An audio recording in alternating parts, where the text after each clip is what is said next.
George Eustice, who joins me now, in terms that we can all get our heads around what exactly has been achieved in Glasgow in this particular area, Secretary of State. Good morning. Well, good morning. Well, we've actually got an agreement with over 100 countries now supporting a pledge that we will halt the loss of forests by 2030. And it includes commitments from countries like Canada, but also Russia, and crucially as well, Brazil, which obviously is responsible for the Amazon. And then underpinning that, we've done something that hasn't been done before, and that's we've mobilised pledges of finance from both governments, but also from the private sector, which together means there's around £15 billion that underpins projects to deliver on this pledge to protect rainforest, to protect forest, and also to enhance and plant new forest as well. Hopefully I can use this expression still. I'm not wishing to cause any offence, but I understand there's quite a thriving black market in this production in Brazil. How is that to be? I know we're sitting here in the United Kingdom, but how is that to be policed, Secretary of State?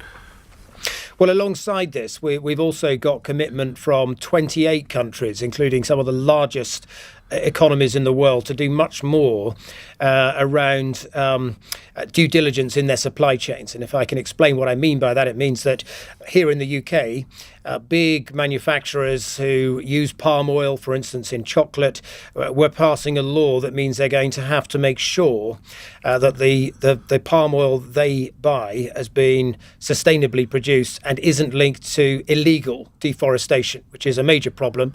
Around 30% of all of the forest loss is actually illegally felled trees. And what we want to do is get other countries to do that as well. 28 have committed to do similar actions. And if we can get the major economies of the world really focusing on the sustainability of their supply chains, that will help deal with this problem. Some might find it a little bit rich, Secretary of State. We're having this conversation in the United Kingdom. When daylight breaks, the chainsaws will start again and we'll be felling woods and parts of forests in the Chilterns and Buckinghamshire for HS2, won't we? Well, we've got obviously our own commitments in this country when it comes to trees. We will be felling trees. We've already felled trees in Euston. We're felling trees through the Chilterns and Buckinghamshire, and now we're lecturing the world on deforestation. Bit rich, isn't it? Yes, well, look, it is the case that, and then it's very important to note, this isn't banning the felling of all trees. This is basically no net loss in forests by 2030. And for the UK, we've committed to plant 30,000 hectares of new trees each and every year by the end of this Parliament. So we're also looking through the planning bill at how we can strengthen protections, not just for ancient woodland, but also strengthen protections as well for older woodland that's, maybe 100 plus years old, but should have more protection than it has today. So we're looking at protections. We've got big ambitions to plant more trees. But this pledge and our own policy doesn't mean that you would never cut down a single tree. Sometimes, sadly, you need to when you've got infrastructure projects of that sort. We try to avoid cutting down as many trees as we can, but occasionally you will get these a requirement to do so because of projects. You're head of the Environment Department here in the United Kingdom. When you heard the sort of warnings that came from the Secretary General of the UN, the Prime Minister of the United Kingdom, Sir David Attenborough, the President of the United States, and others, do you agree with that level of gloomy forecast? Well, my own view is that of course, this is a huge threat. And if we do nothing, then we will see 3 degrees of warming by the end of this century. The big focus we've got is to try to keep, to limit that increased warming at 1.5 degrees. That was something that was set out at Paris. It's something we want to build on here at Glasgow and make sure we get the commitments to keep 1.5 alive, as people say.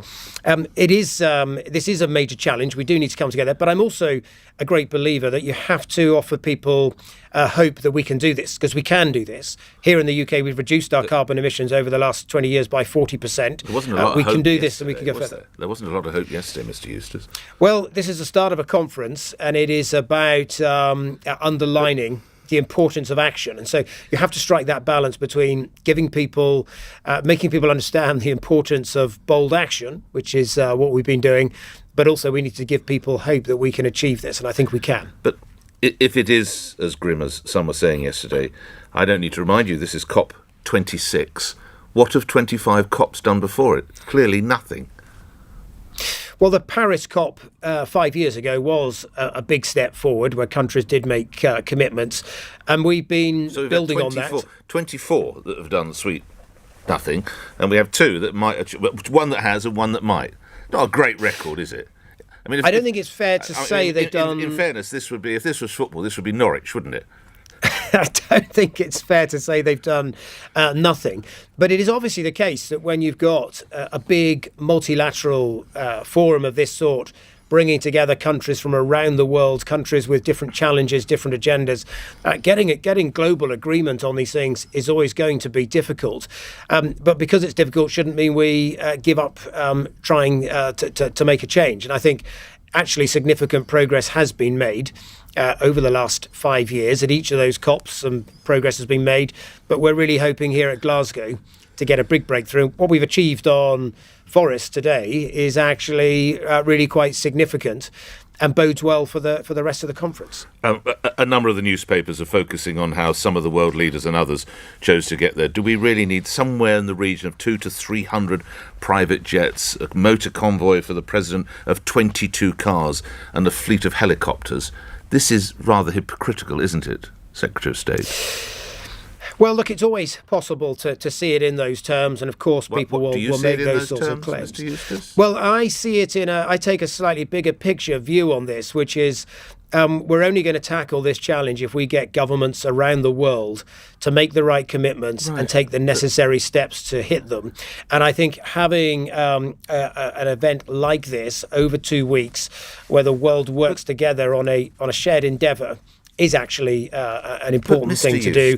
They seek well, to that does require us. people to travel. I know, and they lecture the good people of Cambourne and Redruth as they arrive in convoys of 22 cars, private jets that are gobbling up goodness knows much hard carbon dioxide, and helicopters flying them as they drive, and they lecture us, and we're not even meant to have a 1 week skiing trip in France. It's ludicrous, isn't it? Well, I don't accept that we lecture people about what to do. What we're actually doing as a government is setting an ambitious objective of getting to net zero by 2050, setting important staging posts along the way, supporting the kinds of technologies that will get us there, and trying to decarbonise our electricity, and committing to plant more trees and making available the funding to do that. So it's not really about lecturing people about how they should live their lives, but it is about having the right policy agenda at government level to achieve what we need to achieve. But isn't there a danger, this level of hyperbole,